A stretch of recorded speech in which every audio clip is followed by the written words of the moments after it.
Yan. So, kamusta po mga ka-Streetwise? Ako po si Takero Miyamoto at welcome po sa aking munting channel. So, mga kababayan, ito ngayon ang usap-usapan ngayon. Actually, ang unang naglabas talaga nito is last year pa. Last year pa talaga, ugong-ugong sa kampo nga po ng mga Duterte, sa kampo mismo ng mga Duterte na Sara Duterte for President and then Amy Marcos for Vice President. So ngayon, dinagdagan pa ito ngayon. So ginatungan pa ngayon ito ni Ronald Llamas, yung idol nating dilawan. Sabi dito, girl power.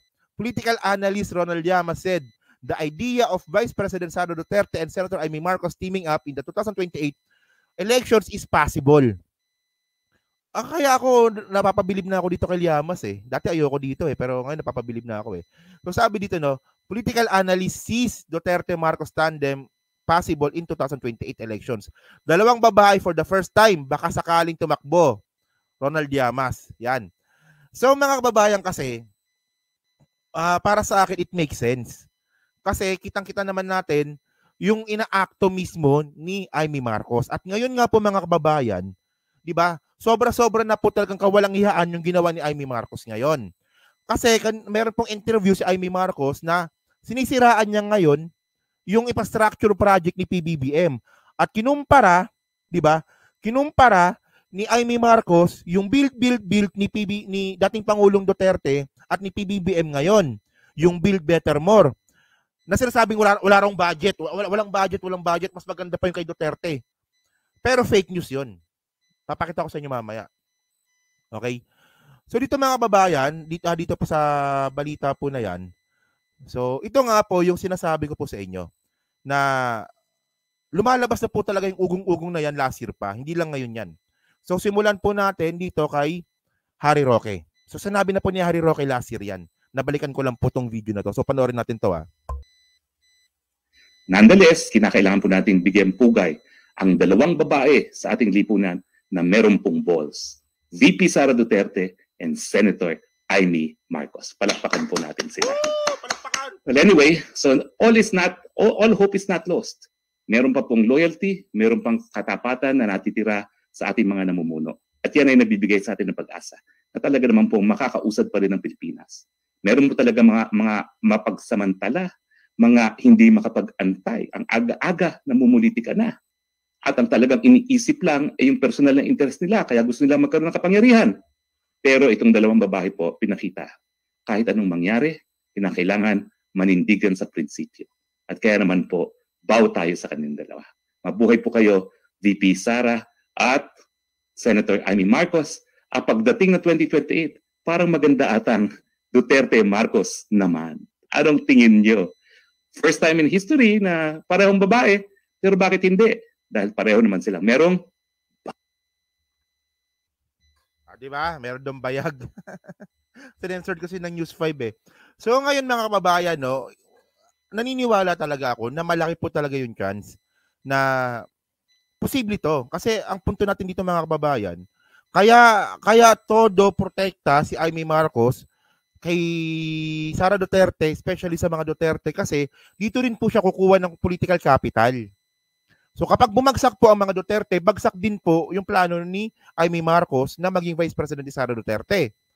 So mga babae, kung titingnan po ngayon natin, ito nakuha ko to, ito yung pinakabagong survey ngayon. Ito yung pinakabagong survey ngayon na from Tangere. Okay? Ito yung pinaka-latest eh. So ngayon lang lumalabas ngayon, dikit na si Erwin Tulfo at saka si pangalan ito? Si Raffy Tulfo pala, si Raffy Tulfo at saka si Sara Duterte. Yan, si Sara Duterte nakakuha ng 31%, so mataas ito, no? Si Raffy Tulfo may 30%. So, ano na mangyayari sa atin ngayon, 2028? Parang wala tayong pagpipilian dito. So, yan. Diyos ko, ewan ko ba? Diyos ko. So, pero mga kababayan, ang nakakagulat kasi dito, lumabas din po sa survey yung pangalan ni Amy Marcos. Nasa 3% din po siya. So sabihin na nga natin 3% lang po yan. Pero syempre, alam naman po natin na pagdating po ng election period, nagbabago po yan. Pwede po yang mag-elevate at pwedeng mag-downfall. Depende po yan sa magiging strategy ng isang politiko. So, pero ngayon, ang malinaw mga kababayan, Raffy Tulfo, number 2, Sara Duterte, number 1. Actually, ano na to eh. Statistically tie. Kasi 30% at 31%, almost tie na yan eh. Almost ano na yan eh. Parehas na yan eh. So, Amy Marcos lumalabas din po bilang presidente. So, dalawa lang yan eh. Dalawa lang yan sa tingin ko eh. Na si Amy Marcos, kasi mga kababayan, may chance talaga tumakbo si Amy Marcos bilang mas mataas po na posisyon sa 2028.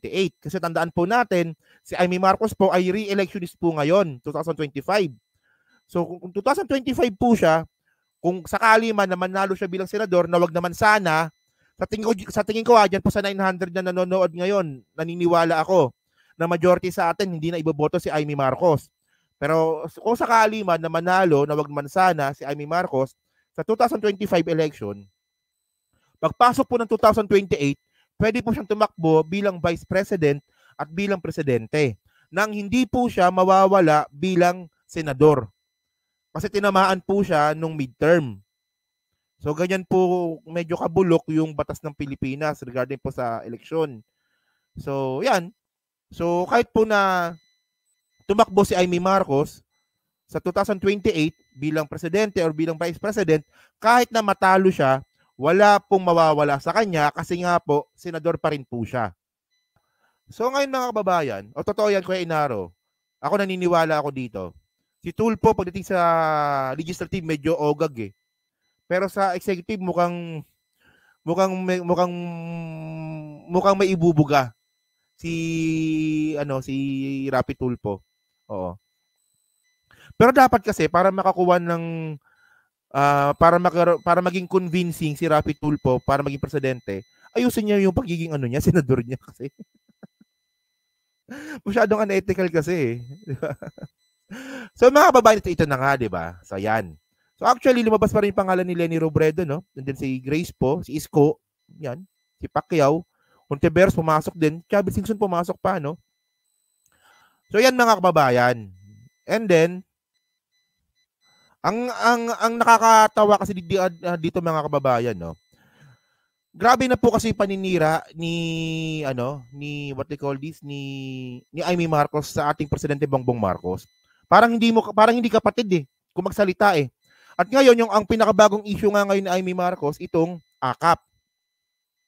Di ba nagrereklamo si Amy Marcos na hindi niya raw po alam yung AKAP. Ayan no.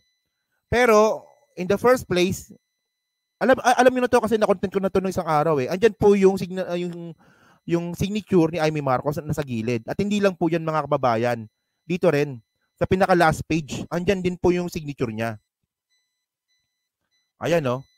So kasi parang ang nangyari kasi kay Amy Marcos, parang gumawa lang ng eksena doon sa doon sa AKAP issue. Na ang AKAP hindi namin alam yan. Nakakaloka, di ba? Parang dapat yung mahaba yung baba dapat eh. Ganun. Ayun ganun. Mga ganyan kahaba siguro yung baba no. Yung di namin alam yan, yung AKAP na yan, nakakaloka, di ba? Parang ganun. Pero yun naman pala, signatory naman pala siya. Ayan, andyan yung pirma niya, no? So ngayon, ngayon sumagot si Amy Marcos dito. Ang sabi ni Amy Marcos, sa mismong Facebook page niya, ito. Sabi ni Amy Marcos, ito ang sinasabing pirma ko ay isang electronic signature na aming ibinigay matapos mapasa ang budget. Itong sa AKAP ay isang house insertion na nalaman at ikinagulat namin nung nakita ang final version. Diba? Kahit ang DBM, ayun na, nagtuturo na. Kahit ang DBM nakita na lamang nila noong printed na. Ang DSWD nagsasabi na hindi sila ang humiling, lahat kami ay walang alam, pero lahat kami ay may pakialam. O kita mo, kagagahan mo. So, mga kababayan, so mga kababayan kasi, in short, electronic signature po yan. Sabi ni Amy Marcos, electronic signature. At ito daw po ay insertion daw po yung AKAP. So ang punto dito, ethics committee ito. Magpahiring kayo. Kasi magaganyan-ganyan ka, babalina, magpahiring ka. Merong ethics committee yung Senado. Sino bang head ng ethics committee? Si Nancy Binay, di ba? Si Nancy Binay. Ang pakakalam ko si Nancy Binay. Kasi mga kababayan, kasi forging ng pirma yan eh. Akala kasi ni Amy Marcos lahat ng tao tanga. Mga kababayan, isa pong malaking krimen, especially po na nag-forge kayo ng pirma ng isang senador. So ngayon, ang sabi ni Amy Marcos, hindi niya alam yung AKAP at yan daw po ay electronic signature at siningit lang daw po yung AKAP. So ibig sabihin nun, mayroong paglabag sa ethics.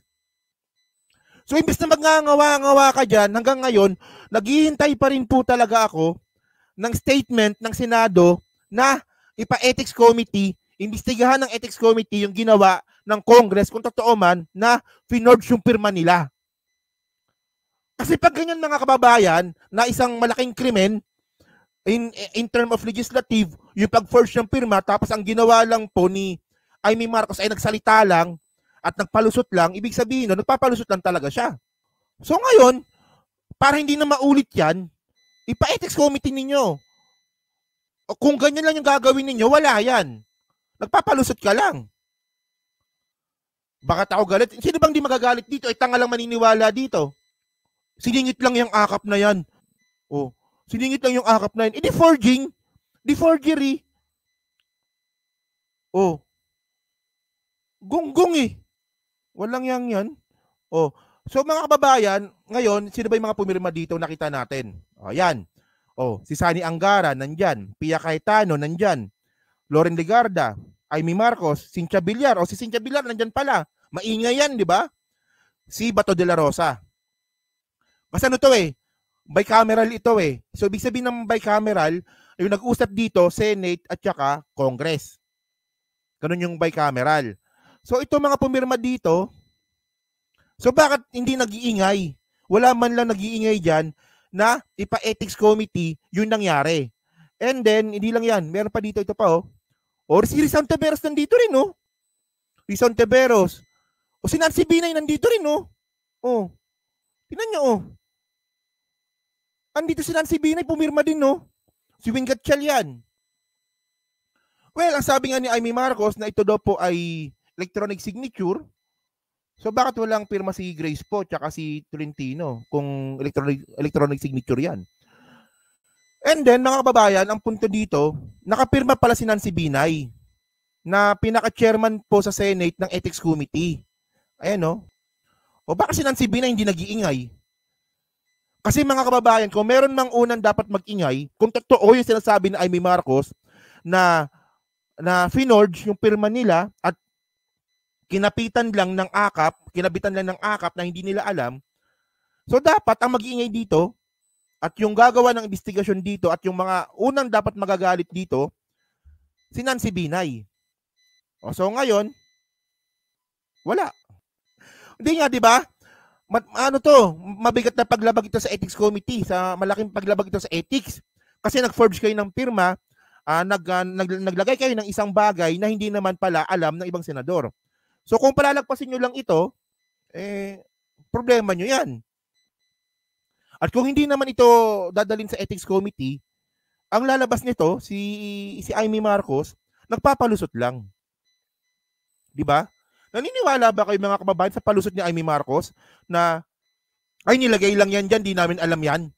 Pagkatapos wala kaming gagawin, move on tayo. Ganun ba? Naniniwala ba kayo doon? So, yun ko ba? So kayo mga kababayan po, so dyan po sa 876 po na nanonood, ano masabi nyo nga po dito sa sinasabi nilang posibleng maging tandem ni Amy Marcos at saka ni Sara Duterte sa 2028? Kayo ba? Iboboto nyo ba si Amy Marcos? Sa tingin ko naman hindi na. Kasi mga kababayan po kasi, kitang-kita naman po talaga ngayon na itong pag-ingay nga po ni Amy Marcos is talagang hindi ito para sa taong bayan. Para ito sa politika niya. At kaya po siya nagdidikit-dikit. Ito opinion ko na to kaya siya nagdidikit-dikit sa mga Duterte kasi malakas po hanggang ngayon si Sara Duterte. Malakas pa rin si Sara Duterte. Ako nga nagugulat pa rin ako kung bakit nagda-number 1 pa rin yung isang boba na isang abogada daw pero wala namang kasong hinawakan. 'Di ba? Tapos kapag tinatanong ninyo, palaging no comment yung sagot. So nagtataka lang talaga ako doon, no. So, syempre mga kababayan, kung usaping politika po ito, itong ginagawa ni Amy Marcos, so itong pag-iingay niya regarding sa AKAP is politika din pala ito. Ganun lumalabas doon. So kayo ba, naniniwala ba kayo doon na posible talaga yung Sara Duterte and Amy Marcos, at yung pag-iingay nga po ni Amy Marcos ngayon ay parte lang talaga ito ng politika niya kahit na po nagkanda hetot-hetot na siya ngayon?